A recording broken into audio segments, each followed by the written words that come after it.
혹시 사장님이세요?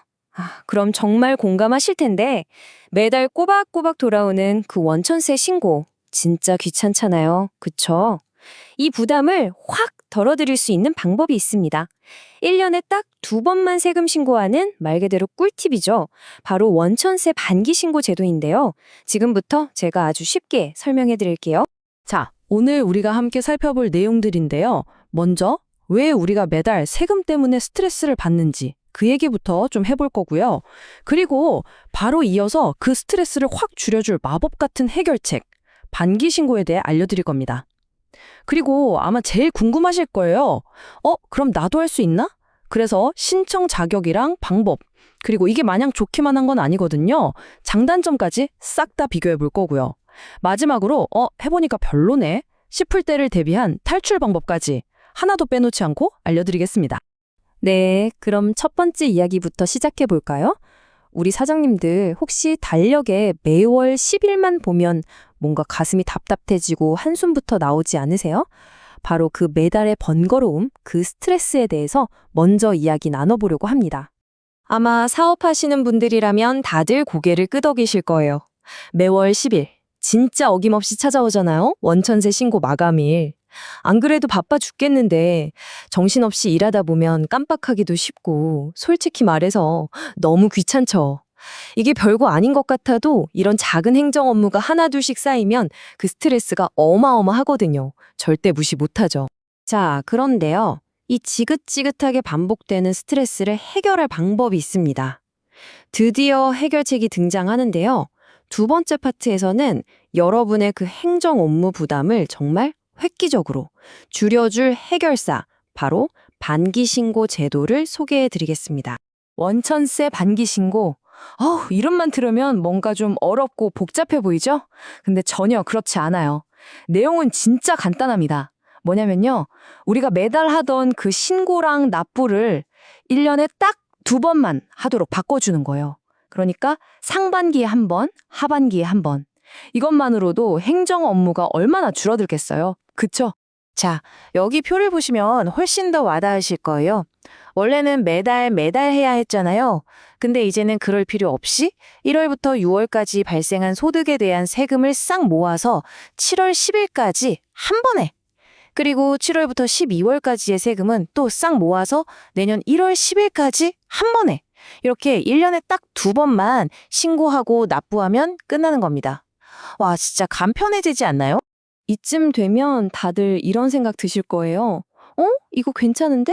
나도 하고 싶다. 그렇죠. 자, 그래서 세 번째 파트에서는 여러분이 가장 궁금해하실 내용이죠.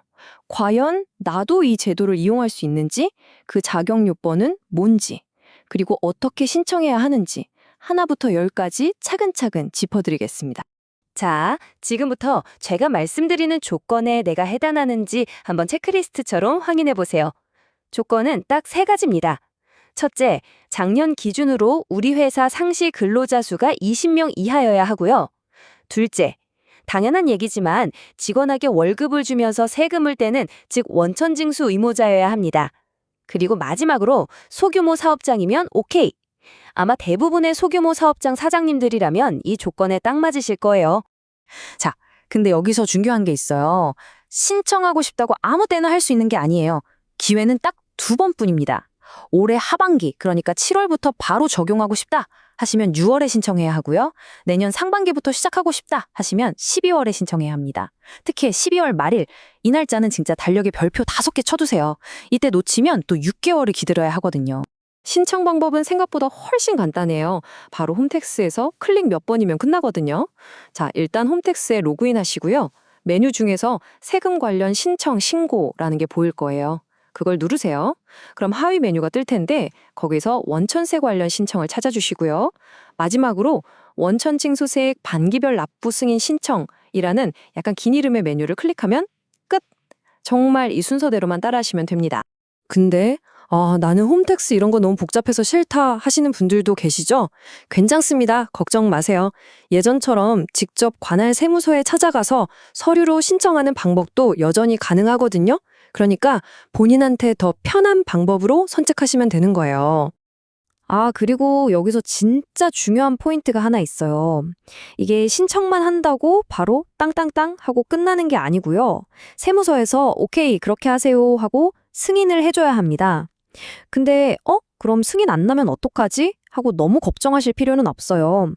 보통은 별다른 문제가 없으면 따로 연락이 안 오거든요. 그러니까 신청 후에 세무서에서 아무런 연락이 없다? 그럼 그냥 조용히 승인된 거라고 생각하시면 됩니다. 자, 이제 네 번째 이야기로 넘어가 볼게요. 이렇게 편해지는 건 알겠는데 과연 이게 무조건 좋은 점만 있을까요? 이 편리함 뒤에 숨어 있는 건 없는지 장점과 단점을 아주 냉정하게 꼼꼼히 따져보겠습니다. 핵심은 딱 이거예요. 장점은 뭐 말할 것도 없죠. 매달 10일 이내에 신고해야지 이 생각 안 해도 되는 그 엄청난 편리함. 이게 최대 장점이고요. 반면에 단점도 아주 명확합니다. 바로 돈 문제죠. 6개월치 세금을 한 번에 내야 하니까 갑자기 큰 돈이 훅 나가는 거거든요. 이 목돈 부담이 생각보다 클 수 있다는 게 가장 큰 단점입니다. 그래서 만약 이 제도를 신청할까 고민 중이시라면 이것 하나만큼은 정말 머릿속에 꼭 새겨두셔야 합니다. 바로 자금 계획은 필수다. 그냥 편하겠다 하고 덜컥 신청했다가는요. 7월하고 1월에 갑자기 뭉칫돈이 쑥 빠져나가는 걸 보고 정말 크게 당황하실 수 있어요. 그러니까 매달 냈어야 할 세금이다 생각하고 미리미리 조금씩이라도 따로 떼어놓는 그런 지혜가 정말 반드시 필요합니다. 자, 이제 드디어 마지막 5번째 이야기입니다. 만약에 반기납을 신청해서 해보니까 생각보다 목돈 부담이 너무 큰데? 이럴 땐 어떡할까요? 다행히도 한번 결정했다고 해서 영원히 가야 하는 건 아닙니다. 일종의 출구 전략이 있죠. 바로 이 제도를 취소하고 다시 원래대로 돌아가는 방법을 알려드리겠습니다. 네, 막상 해보니까 6개월치 세금을 한 번에 내는 게 우리 회사 자금 흐름에 좀 부담이 된다. 이럴 수 있잖아요. 충분히 그럴 수 있죠. 괜찮아요. 그럴 때 언제든지 저 다시 매달 낼게요 하고 월별 납부 방식으로 돌아갈 수 있습니다. 방법도 아주 간단해요.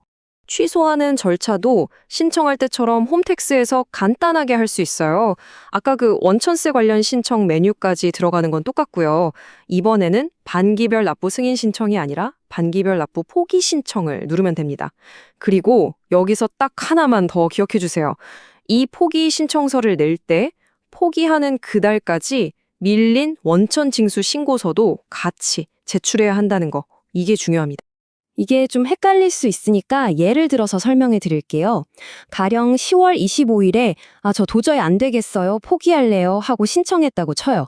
그럼 어떻게 되냐면 그동안 안 냈던 7월, 8월, 9월 그리고 포기한 10월분까지의 세금을 싹 모아서 다음 달인 11월 10일까지는 내야 하는 거예요. 그리고 나서 11월에 발생한 세금부터는 다시 예전처럼 다음 달인 12월 10일에 내는 원래의 월별 납부 사이클로 딱 돌아가게 되는 겁니다. 자, 이제 모든 설명이 끝났습니다. 선택은 온전히 우리 사장님들의 몫이에요. 1년 동안 12번의 자잘한 귀찮음을 감수할 것인가 아니면 2번의 커다란 목돈 부담을 감당할 것인가. 여러분의 사업 스타일과 자금 상황에는 과연 어떤 방식이 더 잘 맞을까요? 여기에 정답은 없습니다. 오직 우리 회사에 맞는 최선의 선택만 있을 뿐이죠. 신중하게 고민해보시고 가장 현명한 결정을 내리시길 바랍니다.